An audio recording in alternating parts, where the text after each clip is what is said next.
وہ کون سی صحابی ہے جن کو یہ شرف حاصل ہے کہ اللہ تعالیٰ کے رسول نے ان کے پیچھے نماز پڑھی؟ جواب، وہ ایک ہی صحابی ہے جن کو یہ شرف حاصل ہے کہ ان کی امامت کے اندر اللہ کے رسول نے ایک نماز ادا کی ہے۔ صحابی کا نام عشرہ مبشرہ میں سے سیدنا عبد الرحمن بن عوف رضی اللہ تعالی عنہ، یہ شرف ان کو حاصل ہے۔ دلیل کیا ہے؟ واقعہ کیا پیش ہوا تھا؟ سنن نسائی کے اندر 109 نمبر حدیث ہے۔ بیان کرنے والا صحابی رسول مغیرہ بن شیبہ رضی اللہ تعالی عنہ ہے۔ وہ فرماتے ہیں کہ ایک سفر پر جا رہے تھے، رات کا وقت تھا، اللہ کے رسول صلی اللہ علیہ وسلم قافلے سے علیحدہ ہو کر قضاء حاجات کے لیے چلے گئے، لیکن جو پیچھے صحابہ کرام تھے ان کو معلوم نہیں تھا کہ اللہ تعالیٰ کے رسول کہاں گئے ہیں۔ کچھ تاخیر ہو گئی، ادھر فجر کی نماز کا وقت ہو گیا۔ جو صحابہ کرام تشریف فرما تھے کہ انہوں نے سمجھا کہ اللہ کے رسول کسی اور جگہ پر چلے گئے ہیں، واپس نہیں آئے گے، نماز کا وقت ہو چکا ہے اور فجر کی نماز کا وقت مختصر ہوتا ہے، نماز پڑھ لیتے ہیں۔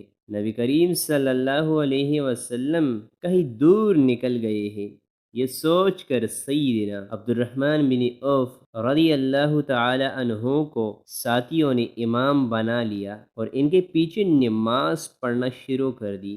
ایک رکعت ادا کر چکے تھے اور دوسری رکعت بھی قرت ہو رہی تھی کہ اللہ تعالیٰ کے رسول صلی اللہ علیہ وسلم تشریف لے آئے۔ دیکھا فجر کی جماعت ہو رہی ہے، آپ اسی طرح صف میں کھڑے ہوئے اللہ اکبر پڑھ کر نماز شروع کر دی۔ مغیرہ بن شیبہ رضی اللہ تعالی عنہ فرماتے ہیں، جب سیدنا عبد الرحمن بن عوف رضی اللہ تعالی عنہ نے دوسری رکعت مکمل کر سلام پھیرا تو کیا دیکھتے ہیں کہ اللہ کے رسول کھڑے ہو کر دوسرا رکعت ادا کر رہے ہیں۔ اس حدیث میں دو چیزیں ثابت ہوتی ہیں کہ ساری زندگی میں ایک ہی وقت پیش آیا ہے کہ جس میں اللہ تعالیٰ کے رسول کی ایک رکعت جماعت سے رہ گئی تھی۔ یہی واقعہ ہے کہ آپ صلی اللہ علیہ وسلم نے ساری زندگی میں ایک نماز ایسی ہے جو صحابی کے پیچھے ادا کی ہے، وہ یہی نماز فجر تھی۔